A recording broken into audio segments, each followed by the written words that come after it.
I have been married to my husband, Mark, for 7 years. For most of our marriage, I trusted him completely.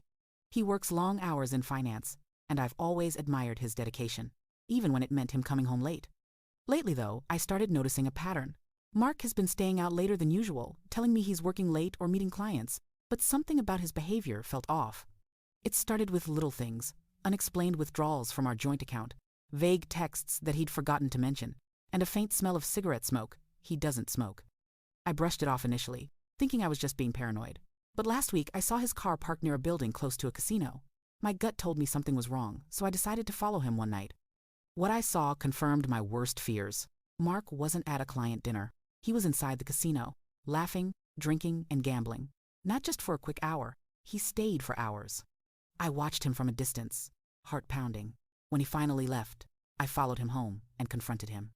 At first, he denied it and laughed it off, then got defensive when I told him I had followed him, saying, "It's not a big deal. Everyone needs a hobby."